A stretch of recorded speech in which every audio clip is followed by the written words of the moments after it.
kids. Because I remember growing up, listen, bullying has been going on since probably the beginning of time. I get it. But you know what? Having parents that are just completely oblivious to what's happening in their kids' lives, then shame on them.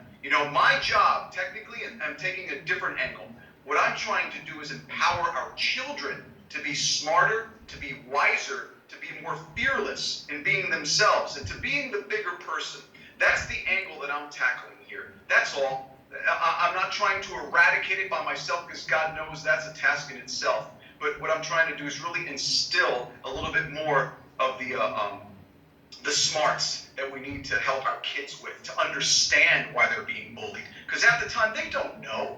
They're getting bullied by somebody who has an internal agenda of themselves. They don't know who to turn to, who to look. And if your parents are not there, then man, who are they turning to? So hopefully they'll use me, the Rock, or Manny Cabo, the bull guy. I heard from Manny that it's okay. That I could be the bigger person. That's it, man. That's all it is. There's no secrets to me. Manny, I'm just going to say I absolutely love that. I really, really do. And you've got all of our staff sitting here that's all within earshot, all nodding their heads. They're all following you closely right now, listening through the different devices that we have, and including the in-house stereos and everything like that. Right. Everybody's sitting there going, absolutely love what you're saying. We need to get that message out. I'm not trying to sell anything. Listen, I'm a musician, and my sustenance is my photography and selling my music, but this is bigger than my music, man. If I can make a living and not tour anymore and not take any more pictures to go and speak and uplift these kids, I'm doing that. That's my calling. When I was on The Voice, I didn't care about winning. It was never about that. I had 40, 50 kids in my hotel room, teaching them how to meditate, teaching them not to be scared, to be fearless, to live in the moment, and forget about the 90 seconds. There's so much more to live in this world, but we are living in this society where this orbital narrative that we're surrounded by is infectious, and most of it is negative. That's why I tell people, stop watching the news. All of it's fabricated anyway. How about them, do articles on people saving each other's lives, of technology, how it's helping society, not destroying society. There's so many things that the media can talk about, but they choose, because why shame on society for entertaining all that nonsense in the first place? Absolutely. If it bleeds, it leads. I get exactly what you're saying. At the same time, I got to say to you, my friend, you remind me of one young lady whose brother passed away. Well, actually, he was a suicide victim himself. She's 15 years of age right now, and is actually touring the countryside talking about suicide prevention and everything like that. Would love to introduce you to Bailey James. Believe me, what a stunning young lady that is. But at the same time, I would very, very much like to be able to introduce you to a guy I think is an absolute blast in the world. His name is Weston Simmons. He's got a song called Yoga Pants. I think you guys are so much alike, it is not funny, and would love to be able to see you guys collaborate something together maybe one day. You never know. You might find a brand spanking new friend there. Now, at the same time, my friend, time is getting on us. I want to talk about 90 Proof, because we can't leave without hearing it. This is the most requested Manny Cabo song that we have here at Galaxy, and believe me, we're very excited about it, so we would like to know all about it. 90 Proof is one of those songs, and I particularly took a big interest in writing this song, and I remember when Michael Lee and myself, we sat down, we knew we had something really, really solid here, because this song embraces and encompasses all the trials and tribulations that we have as human beings. What I talked about before, our insecurities, our loss of loved ones, the calamities that are brought upon us in society from bullying, from alcoholism, from whatever the case may be. Let's just say it's negative. So the reason why I call the song 90 Proof, we could drink 90 Proof, but you know what? Unless we're ODing on it, we're still very, very strong. We can sustain that stuff. So I try to use that as a metaphor and compare 90 Proof to how strong we truly are. But sometimes we need that assistance outside of our own realm. Don't be afraid to ask for help. There's so many suicides that are being transpired that can't be taken care of just by medicinal purposes. They need lending ears. They need human being. They need human touch. They need something. So 90 Proof is to prove to the world that you are way stronger than you think you are. and you can't really depend on certain people, because nowadays with jealousy, and I've endured that all my life, jealousies, insecurities, people want to keep you down. And it's those people that keep you down because they're afraid of you succeeding. They want you to be at the same level because when you take off, they're just still going to be stagnant, But luckily for myself, I've grown out of that phase, and I've been educated well enough to understand that there is a bigger picture in this world, and something like 90 Proof, by listening to it, will hopefully, that's my desire, it'll instill in you this fever, this feverish feeling of just pursuing something bigger. You can't be scared, because what you desire is at the end of fear. It's always going, and you know what fear is, false evidence appearing real. Everybody knows that. But then again, do they really understand my point? Exactly, I do. I get your point wholeheartedly, to be quite honest. And I got to be honest with you, sometimes around here, even the small things like vertigo, for instance, is a big issue. For me, I'm not scared of heights or anything like that. I resign the fact that if I'm going to step off, it's not the fall that's going to kill me, to be quite honest with you. Where other people get a little vertigo if you're standing on a chair, for instance. You know what I mean? Sure. So, the song is kind of a blanket statement to all the issues that are out there, whether it's a disease or just basically anything negative. It could be an affliction, whatever. I don't care what it is. After all we've been through, nothing left but thoughts of you. It's basically telling you, don't give up. Stay strong. Hang in there. The more you listen to it, the more it'll help you. It's almost like it'll catapult you out of that negative realm. And I'm all about positivity, so everything that I write going forward, you're going to know. Listen to the lyrics. It's all about uplifting, never negative. I don't do drama. I never have, never will. Well, I got to be honest with you, we can't do this without actually playing the song, so here it is, right here at Galaxy 107 FM, Manny Cabo, 90 Proof.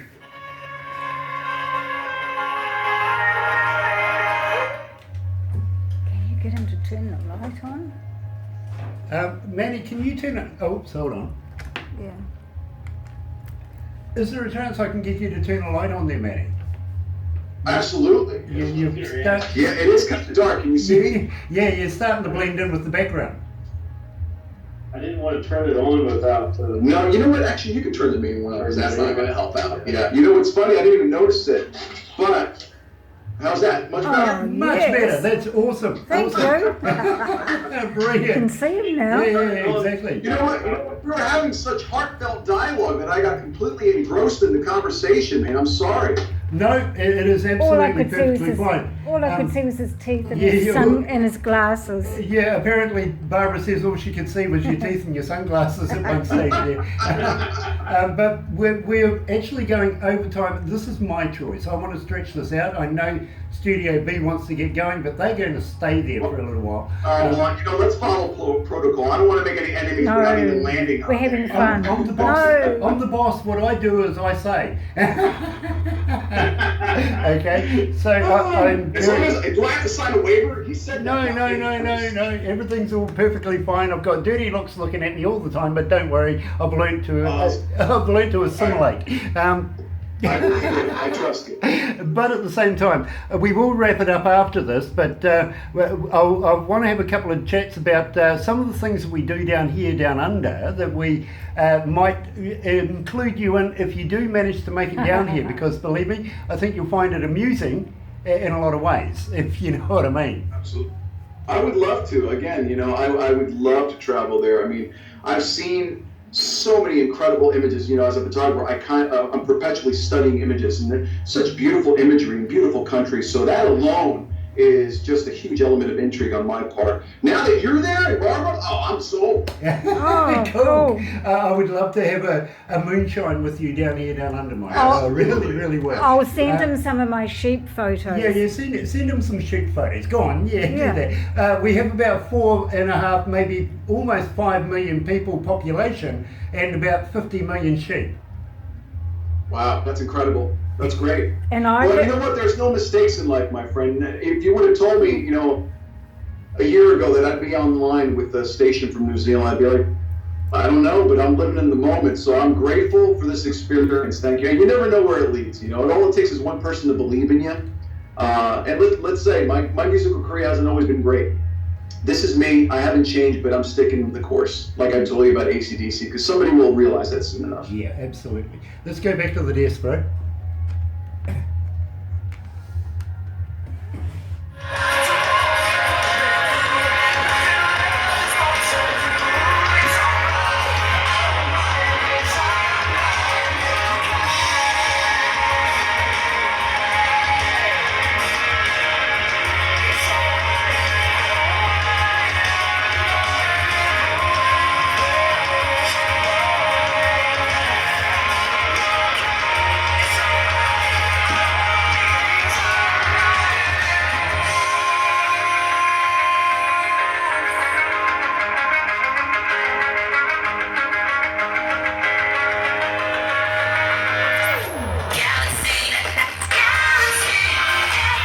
Right. Well, it might help if I turn the mics on. So interested in what we've been talking about. Yeah, all right. I'm getting a bit of stick from my background team right now for making a very simple error, but never mind, it does happen. Now, Manny, one thing that we haven't spoken about yet, and I think it's relative in the whole construction of Manny Cabo, is you're a drummer. Yeah, I played for like 10 years. You know what's funny? Let's talk about Phil Rudd. That's the type of style I grew up with AC/DC. So I wasn't a flary drummer by no stretch. I was always an in-the-pocket, heavy groove guy, man. So if you needed an in-the-pocket, good rock and roll beat, that's what I'm about. But and you know, it's funny, when I co-write here in Nashville, it's kind of refreshing. That's the word on the street is when they write with me, because when I write with the drum beat in my head. You know, so it helps me become a better vocalist, but also a better writer too. So I can give them the dynamic. You know, it's like, oh, I get what you're saying now because of the beat. So it has its moments. You know, I absolutely get that. I really, really do. But you've come out from behind the drum kit and taking up the microphone up in front. Was that a hard transition to do? Did you always want to be a singer, or do you think it's safer sitting behind the drums? No. You know what? I was never a shy kid, but I didn't mind being in front. The only thing is I never anticipated becoming a vocalist. I was a late bloomer. I never took any vocal lessons. When I was on The Voice, I think I took one lesson. I just used my natural gift, and unlike popular belief, I believe that lessons depends on the instructor could hurt or gain. It depends on what you're about. Anything and everything out there. There's a site, and we joke about this because we have a very big presence in motivation. This guy called Gary Vee. There's a thing called Google and YouTube. You can learn anything you want out there. You want to learn how to sing, you learn how to sing. It all depends on how much drive you have. If you really want to be good at something, you can be great. But it's up to the individual, their tenacity, their consistency, you know, and how well they want to develop themselves. But I was a late bloomer. I just taught myself how to sing. I studied the greats. Why reinvent the wheel?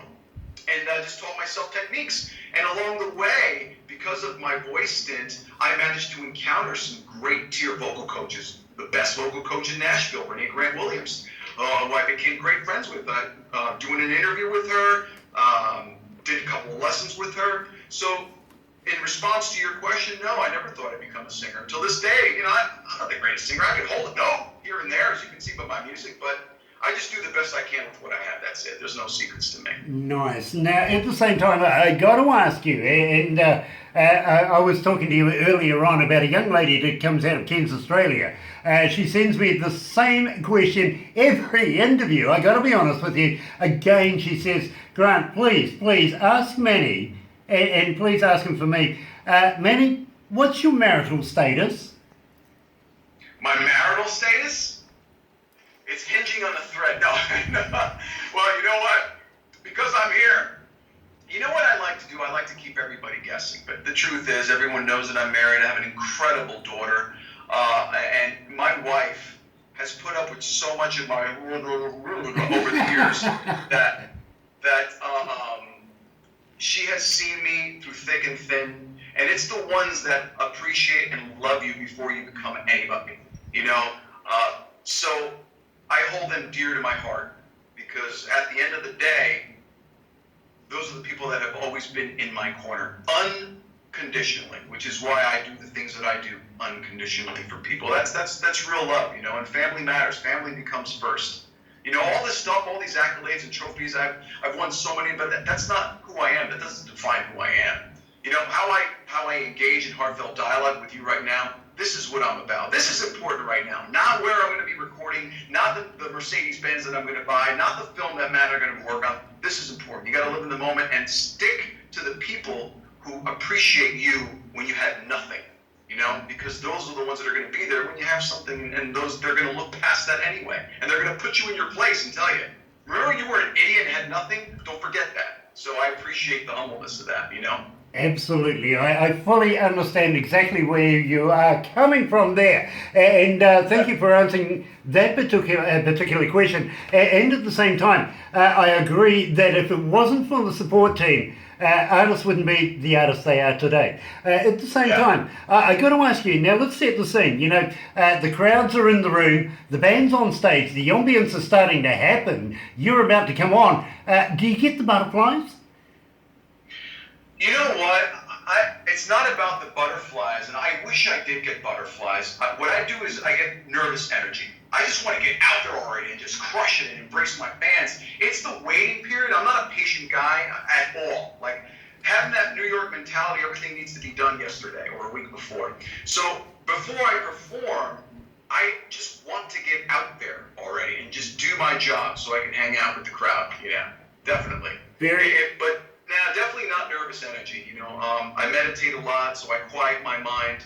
I know what I'm doing, and again, it's the whole principle goes back to repetition is the mother of all skill. The more you practice something, the less nervous you should be, because you already know what you're doing. In certain circumstances, when you walk into a situation where it's a little unknown, then perhaps maybe I'll be a little bit more skeptical, but definitely not nervous. Not the word I would use. Nervous energy is what I use, but I love that. I really do. Yeah, absolutely. I got to be honest with you, though. I can perform in front of maybe 500 to 150,000 people without even blinking an eye. That's awesome. It's the rooms where you have 10 in it that really freak me out to be on. You know what? I agree. There's a lot more tension. And going back to, I know we're running out of time, but when you audition for The Voice and you walk out there and you do your first audition, you walk in, there's this dark room. It's like you're going into this cheesy dive comedy club. There's one spotlight, one guitar, and everything is dark. But when you look to your left, there's 3 tiers of all executives with their microphones and their laptops, and you can hear a pin drop. That was the most difficult time going on The Voice. When you saw me walk up on there, I was more afraid of tripping than I was about anything else. That's the story. I don't care about forgetting lyrics. I can get over that. But tripping on national TV, yeah, you don't want to do that. And that would be my luck, my friend. It really would. Now, talking about your talents and everything like that, and getting you down under, I got to let you know, we do a few little quirky things here in New Zealand, and we like to introduce people, especially that are coming from overseas, to some of the more funkier things that we might do here in New Zealand. Are you up for doing something maybe a little strange? How about some wild food, for instance? You know what? I love food and I'll experiment. The thing is, if I don't like it, I don't like it. Well, let's just try something else. Okay. I'm not afraid to try new food, absolutely. Okay, so I got to lay a word on you that maybe you will research later on and go, oh my God, he can't be serious. We have a thing here in New Zealand called the hoo-hoo grub. And hoo-hoo, H-U-H-U. Yeah, it sounds very dark. Yeah, well, actually, you know what a caterpillar is, right? I do. Okay, this is like a caterpillar on steroids. It's huge. It really, really is. Big white with a black head. Now, what you do is you put the body in your mouth and you bite off the head. Don't eat the head. It's yucky. It really, really is. But when you crunch down on this, and don't forget it's alive, it tastes like creamy peanut butter. Really? Yeah, you know what? I'm a very big Skippy fan. I don't know. Maybe I'll stick to Skippy or Planters or I don't know. There's other sources of peanut butter, man. But you know what? Hey, well, it depends on how much moonshine we drink. How about that? Exactly. Well, one young lady says to me, well, I'll undergo that challenge, but can I do that challenge if it's sunk in a bottle of tequila? I said, you already get that. You know, this is something different. But That's cheating. yeah, it is. It is. You got to get drunk to be able to put it in past your mind. You know what I mean? And it is hard to get your mind around it, to be quite honest, especially when it's wiggling as you're putting it in your mouth. Yeah, exactly. At the same time, my friend, I don't know, Barbara, what do you reckon? Should we take him down the bottom of the South Island and, throw him off a bridge? What do you think? Yep. Yeah. The only thing I don't deal. I mean, I've seen the spiders that Australia you guys have. Those are insane. Like, I don't want to be nowhere near those things. The Avondale spider, which comes out of Avondale in Auckland, would you believe, the biggest city. Some of them are like the size of dinner I've plates. seen it. Have you seen the movie Arachnid? Yes. Arachnophobia, yeah. Once. Half of it. 5 minutes up. They actually had to breed the spiders for that particular movie, because you don't actually get to see them at all, to be honest. I've lived in Auckland for about a good 30-odd years, never seen one. Never seen one. Yeah, it is. But at the same time, I would have loved to have had one just to be able to show some of the ladies around in my life, because I love watching them squirm. That's just my sense of humour. I don't. You know what?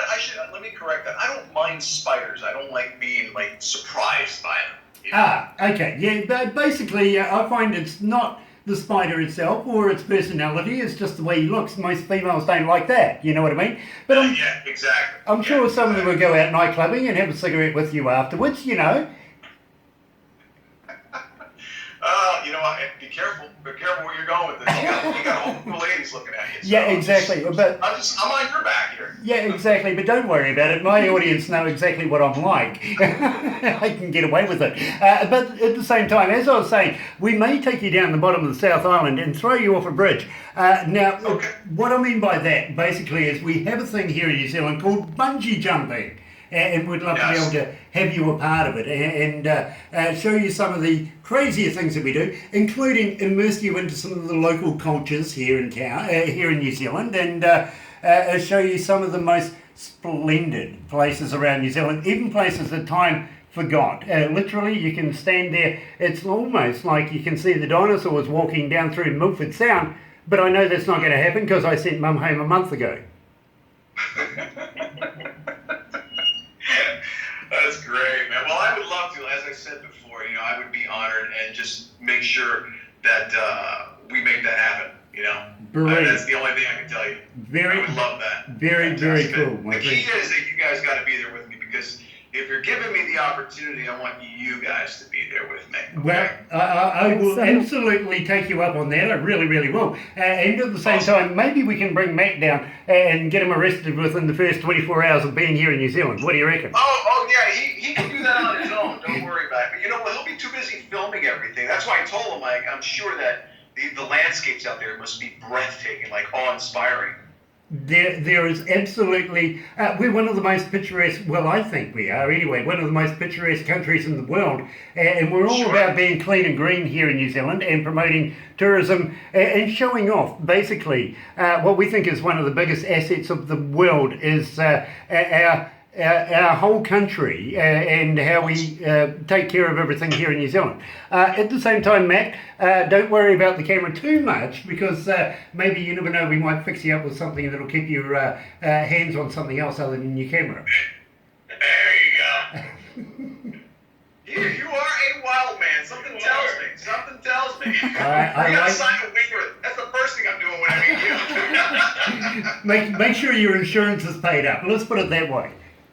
Hey, listen, what was that movie that took place and it was a true story? Not The Outback, there was another one. I forget, that was a crazy horror movie. It was actually based on a true story. So every time people talk to me about New Zealand or Australia, I think about that movie. I'm like, yeah, it's got to be somewhat very tempting for me to go out into the Lord of the Rings. Well, I tell you what, we are a little more forward-thinking than our... Well, shall I say, than our cousins over the ditch, simply because, and here's a true story for you, a number of months ago I was interviewing a guy who was a country western singer, had a great band, great sound, great everything, lived in the outbacks, way out in the desert areas, and has kangaroos bouncing through his back property every day, right?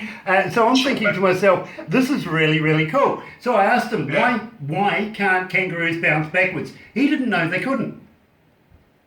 Really? Really? I couldn't believe it. I mean, the koalas almost fell out of the trees at this answer. I guess you know what it is? When you're surrounded by it, the only thing I can think of, it becomes a commonplace. So there's certain things that you don't realize, you know? Exactly, but it's the tail. They won't let the animal bounce backwards. They have to always go in a straight line. That means they turn around and go backwards, you know what I mean, instead of bouncing backwards. Oh, wow. That's crazy. I didn't know that either. Yeah. Then again, I don't have kangaroos in my backyard, so I got nothing. There you go. But yet again, you might get the idea that from time to time I like to give the Australians a bit of stick because I think they deserve it. Sure, Yep. sure. I think everybody deserves a little respect. You know, everyone does. Yeah, exactly. But at the same time, you know, it's like you Americans and Canadians. You know, it's a little bit of stirring from time to time, and I love to be able to get my oar in simply because our national game here in New Zealand is rugby union. They just can't play it. You know? See, that's what... Go ahead. At the same time, I'm not too sure whether you're familiar with the America's Cup, which is a yachting kind of thing. Sure, yachting, absolutely. Oh, I'm familiar with it. Great photography in there, too. That's incredible sport, though. That's really grueling sport. Well, at the same time, you'd know that us New Zealanders took it off you just a few months ago. There's a very good reason for that, my friend. Please indulge. Well, your boat had an Australian skipper. Oh, that's nice. That's a nice subtle thing. I was waiting for something. There you go, self-explanatory. You know, Dennis Conner was your best bet. Wow. I got nothing. Just everyone know that's not coming from me. Just in case. I won't have a chance when I get off the airport, you know? Absolutely. So we better move on, actually, because I am getting a bit of stick now from my bosses in the background. So I humbly thank both you and Matt. Thank you, Matt, for joining us today. And I would love to be able to catch up with you in the near future. So if you got any work that you want us to premiere, we would love to be able to do that. Do a little Skype interview and introduce it to the world, because we absolutely believe in your music, my friend. We really do. Thank you so much. Listen, I appreciate the opportunity to get it played on your airways, and hopefully let's get these fans out there to drag my bald ass out to New Zealand. Let's do it. And don't you worry, under this hat, I think we're going to have the same hairstyle, if not the same part anyway. So we're actually going to be very close when you do come here. So humbly on my behalf and everybody here at Galaxy 107 FM, we got to thank you so much for joining us. But don't go away just yet, because I know Barbara has something else in mind for you very briefly as well. So stay with us, my friends. But in the meantime, you're right here at Galaxy 107 FM. Here's the swinging blue jeans. Shake it all over. Thank you so much, Manny.